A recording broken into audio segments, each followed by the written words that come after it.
Hello everyone, and welcome to my Young and the Restless official 24 channel. It all started with a moment of shocking discovery, one of those life-altering, earth-shattering moments that would leave Genoa City reeling for months, if not years. Adam Newman, forever caught between loyalty, ambition, and the twisted moral compass that often defined him, stumbled upon the proof he and Jack Abbott had been hunting for months. It was the kind of evidence that could topple empires, destroy reputations, and rewrite the rules of business and family allegiances. The document, encrypted and buried deep within the vaults of Newman Enterprises, held secrets that, if revealed, would leave Victor Newman vulnerable in ways nobody had ever seen before. And for Jack, it was a godsend, a weapon that could finally bring Victor to his knees and shift the balance of power in the Newman-Abbott rivalry. But fate, as always in Genoa City, had other plans. As Adam and Jack pored over the evidence, their shared sense of triumph was overshadowed by the lingering tension between them, the unspoken rivalries, the grudges carried from past betrayals, and the constant push and pull between blood loyalty and ambition. One slip, one misstep, and the fragile alliance would crumble. The tension in that room was almost unbearable, the air thick with anticipation and danger, because both men knew that secrets this explosive came with a price. And that price, it seemed, was Victor Newman himself. The confrontation, when it finally happened, was both sudden and brutal. What began as a heated argument over who should use the proof, and how, quickly spiraled into chaos. Jack, driven by years of resentment and the fear that Victor would continue to manipulate and control every aspect of their lives, lashed out. Adam, equally protective of his own interests and haunted by the family legacy of deceit, reacted instinctively. The altercation escalated beyond words, and in a moment that would haunt both men forever, Victor Newman was killed, or so it seemed. The shockwaves were immediate. The very foundation of Genoa City trembled as Adam and Jack faced the unthinkable, the man who had ruled their lives, manipulated every outcome, and schemed with near-omnipotent control was gone. Their first instinct was survival, their second, cover-up. They fled the scene together, hearts pounding, minds racing with the enormity of what had just happened. And yet, even in the midst of fear and panic, Adam felt that familiar pull of ambition, the one that had always made him so dangerously unpredictable. For days, Genoa City held its collective breath, unaware of the true events that had transpired behind closed doors. Adam and Jack maintained their facade, putting on appearances while secretly navigating the treacherous waters of their own guilt and paranoia. But then came the twist no one saw coming. Adam, who had shared every secret, every fear, and every ounce of risk with Jack, made the decision that would redefine everything. He betrayed Jack. In an electrifying, heart-stopping double-cross, Adam sided with Victor, not as a victim of circumstance, but as a master of strategy. The revelation stunned everyone who thought they knew him. Adam had leveraged the situation, manipulated the narrative, and positioned himself to seize power like never before. In one calculated move, he became the new CEO of Jabot, leaving Jack blindsided, humiliated, and questioning every alliance he had ever trusted. It was, without hyperbole, the double cross of the century. Adam had switched sides, cemented his authority, and rewritten the rules of engagement in a single stroke. The city was ablaze with rumors. Was Victor really dead, or was this all part of an elaborate ruse? Adam's move made it almost impossible to tell. Every public appearance, every business decision, and every casual remark became a potential clue, or a deliberate misdirection. The line between truth and deception blurred as Adam played his cards with meticulous precision. Behind the scenes, he orchestrated every move, ensuring that Jack would remain vulnerable while he consolidated power, gained allies, and cemented his image as both a savior and a schemer. People whispered that Adam had killed Victor to cover his tracks, while others speculated that Victor had faked his death, using Adam's ambition against him in a game only Victor could truly understand. The suspense, the tension, and the palpable fear that accompanied every interaction in Genoa City reached a fever pitch as the stakes skyrocketed to unimaginable levels. Jack, meanwhile, was left in ruins. The betrayal cut deeper than any business loss or family feud ever could. Adam had been his partner, his ally, and in some ways, the closest person he could trust with the Newman-Abbott legacy. Now, Jack was left scrambling, struggling to reclaim what had been stolen not just from his company, but from his sense of judgment and his perception of loyalty. Every step he took to investigate Adam's maneuvering, every attempt to uncover the truth about Victor's fate, seemed only to tighten the web Adam had spun around him. Friends turned to foes, alliances fractured, and the city watched in awe and horror as the power dynamics shifted in ways no one could have anticipated. Adam was no longer the secondary player in Victor's empire or Jack's schemes. He had become the central figure, the one pulling strings, dictating outcomes, and leaving chaos in his wake. The psychological layers of this storyline were staggering. Adam's decision to betray Jack and save Victor was not a mere act of impulse. It was a calculated dance of manipulation, strategy, and self-preservation. Every glance, every conversation, every corporate maneuver was a calculated move in a chess game where lives, reputations, and fortunes were the stakes. Meanwhile, the specter of Victor Newman, whether alive, dead, or somewhere in between, hovered over every decision, casting a shadow that no one could escape. Adam's dual role as protector and manipulator blurred the lines between morality and ambition, creating a tension that consumed not just the characters, but the entire fabric of Genoa City. Citizens, employees, and even family members were forced to question every word, every action, and every loyalty, creating an atmosphere of paranoia that seemed to intensify with each passing day.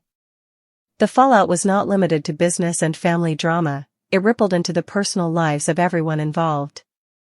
Relationships strained to the breaking point, friendships dissolved under the weight of suspicion, and love became yet another weapon in a city where betrayal was currency.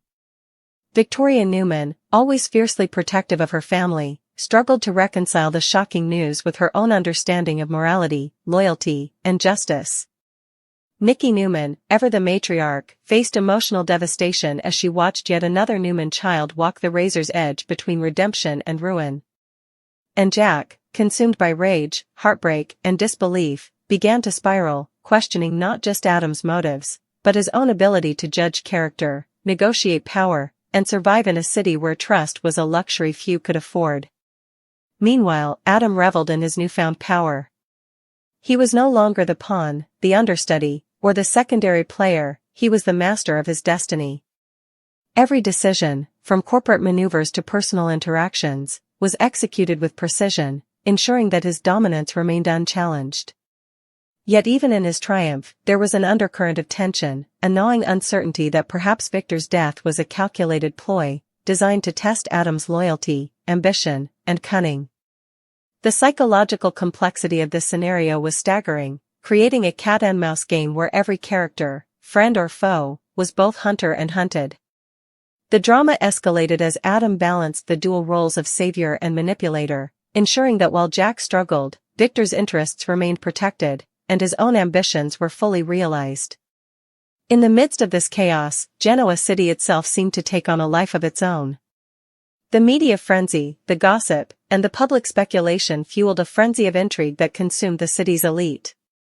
Every boardroom meeting, every whispered conversation, and every public appearance became a potential revelation, a clue, or a trap.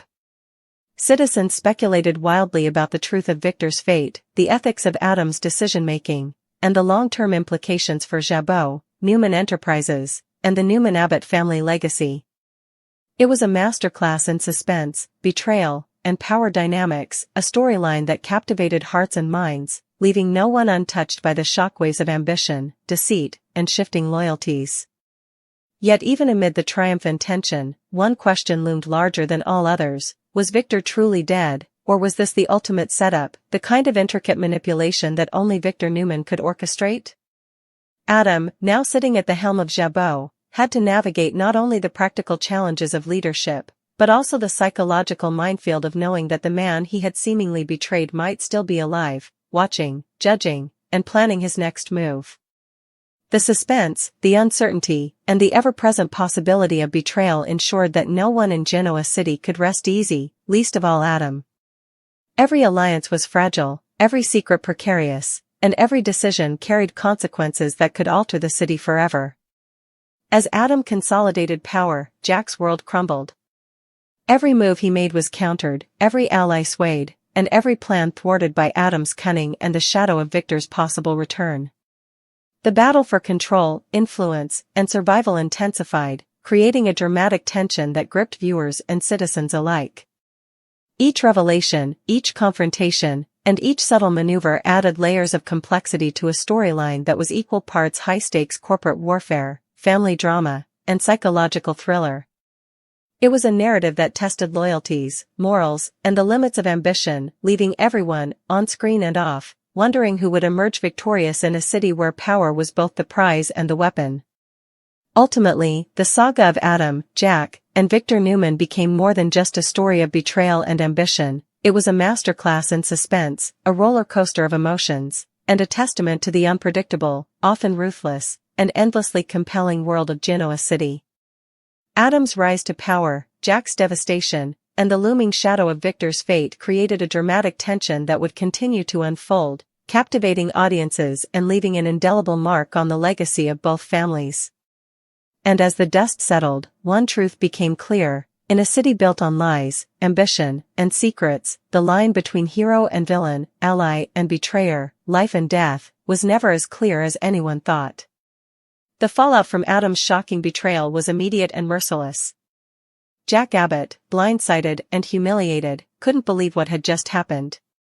The man he had trusted implicitly, the man who had been at his side through years of corporate wars, family turmoil, and even near-death experiences, had turned on him in the cruelest way possible. It wasn't just a corporate betrayal, it was personal, intimate, and cutting deep into Jack's pride and sense of judgment. As Adam solidified his position as the new CEO of Jabot, Jack felt like he was spiraling into a dark abyss, one from which there might be no return. Every boardroom meeting he attended felt like a trap, every glance from a former ally carried suspicion, and every whispered conversation reminded him of the moment Adam had smiled while shaking Victor's hand, as if nothing had happened. It was the ultimate humiliation, watching the man he had trusted and trained against the very person he had sought to destroy, while he himself was left powerless to respond. Meanwhile, Adam's ascent to power was far from simple. Becoming Jabot CEO was only the beginning. He had to establish dominance, quell dissent among the board members, and navigate the treacherous political landscape of Genoa City's corporate elite. Every move he made was a calculated risk, designed not only to protect Victor, whose life might still be in danger or whose death might be a ruse, but also to cement his own authority. He played the part of the loyal ally to Victor while keeping the illusion of reconciliation with Jack just out of reach, a delicate balancing act that required charm, cunning, and ruthless ambition in equal measure. Employees and executives alike were caught in the crossfire, unsure who to trust, wary of Adam's unpredictable nature, and terrified of taking sides in what had become a deadly game of power. Adam's every decision sent ripples across Genoa City, and the rumor mill churned nonstop. Was Victor really alive? Was Adam truly loyal, or was he preparing the ultimate double-cross of everyone involved? The uncertainty was maddening, and Adam wielded it like a weapon. Jack, unable to process the betrayal in silence, began plotting his comeback. He knew that Adam's move wasn't just personal, it was a statement of dominance. Jack's mind raced with every possible scenario, hiring private investigators, leveraging former allies, uncovering hidden evidence of Adam's maneuvering. He reached out to Victoria, hoping she could offer guidance or support, but even she seemed wary of Adam's unpredictability. Nikki Newman, ever the matriarch, was concerned that Adam's actions would destabilize both Jabot and Newman Enterprises, and she quietly began her own subtle manipulations behind the scenes. Jack realized he was outmaneuvered on multiple fronts, not only professionally but emotionally. Adam had attacked his confidence, his family's trust, and his sense of reality, leaving Jack desperate for answers, for revenge, for a way to reclaim the life he thought he had control over. At the same time, Adam's personal struggle was far from over. Though he presented a composed, confident front, inside, he wrestled with the consequences of his choices. Aligning with Victor had been a calculated gamble, one that could either elevate him to unprecedented power or destroy him entirely if Victor turned out to be dead, or worse, if Victor had orchestrated the entire scenario to test him. Adam knew that one wrong move could unravel everything, a single misstep in strategy, a careless disclosure, or even a moment of weakness could expose him to Jack's wrath, Victor's vengeance, or the public scandal that would inevitably follow. But Adam thrived in high-stakes environments. The thrill of power, the adrenaline of deception, and the satisfaction of controlling the narrative gave him the edge he needed. Every decision was deliberate, every action calculated, and every encounter with Jack or Victor, or those who suspected the truth, was a subtle dance of manipulation and control. Rumors of Victor's death, or survival, spread like wildfire. Genoa city's elite, media outlets, and social circles buzzed with speculation. Was Victor truly gone, or was this an elaborate ruse? Adam played into the rumors, feeding selective truths, planting misleading evidence, and ensuring that even those closest to him could not predict his next move. The mystery surrounding Victor's fate became a psychological weapon, keeping Jack and everyone else off balance, perpetually second-guessing every decision and reaction. The uncertainty created tension not just in corporate boardrooms but in every corner of Genoa City, from the Newman mansion to the halls of Jabot, and even in the quiet corners where whispers of betrayal carried the weight of truth or falsehood.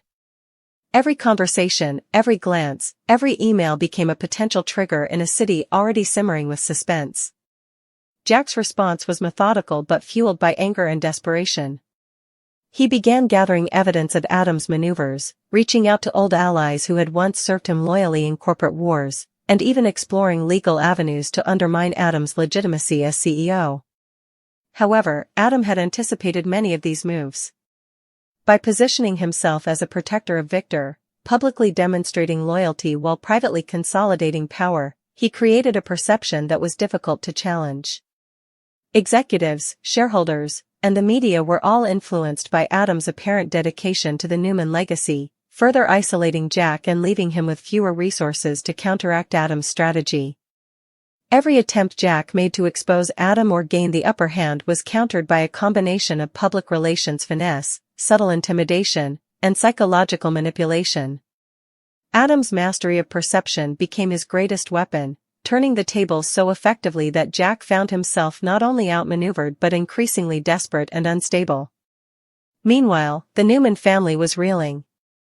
Nikki, Victoria, and even Nick were forced to confront the implications of Adam's betrayal.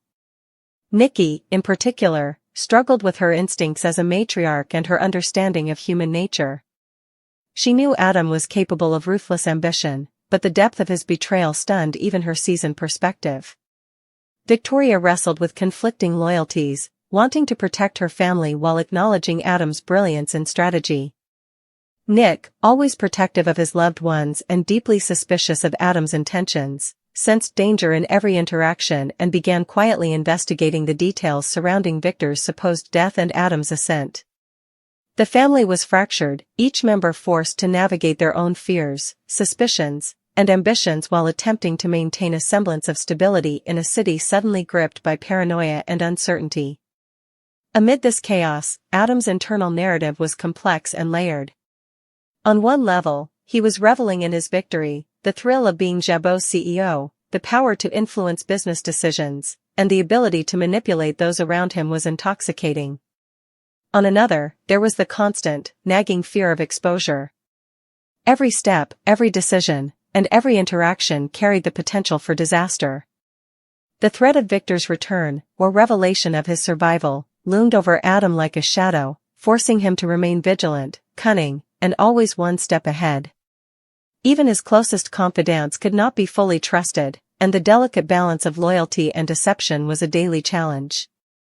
Adam thrived in this high-stakes environment, but the psychological toll of constant vigilance, ethical compromise, and personal risk was undeniable. Jack's personal life began to crumble under the pressure. His relationships with colleagues and allies strained to the breaking point. Every conversation with Victoria, every interaction with Nikki, and every boardroom discussion carried the weight of betrayal and suspicion. He struggled to maintain composure, frequently questioning his own judgment and becoming increasingly consumed by the desire for revenge. The city, in turn, watched as Jack's frustration, anger, and desperation manifested in unpredictable ways. Rumors spread that Jack was plotting clandestine moves against Adam, that he was seeking alliances in secret, and that he might go to extreme lengths to reclaim control. The tension between Adam and Jack, already heightened by betrayal, became almost unbearable, creating a narrative filled with suspense, intrigue, and high-stakes drama that captivated everyone around them. Adam's manipulation extended beyond the corporate sphere. He carefully orchestrated public appearances, press releases, and social interactions to ensure the perception of loyalty and stability. Every move was designed to maintain his image as both a capable leader and a protector of Victor's legacy, while simultaneously isolating Jack and undermining any potential threats to his authority. Friends, colleagues, and family members were all pawns in Adam's carefully constructed chessboard. Even casual interactions were laden with subtle psychological cues, designed to influence perception, manipulate emotions, and control outcomes. Adam's mastery of strategy, perception, and influence was unparalleled, leaving those around him both in awe and in fear of his capabilities.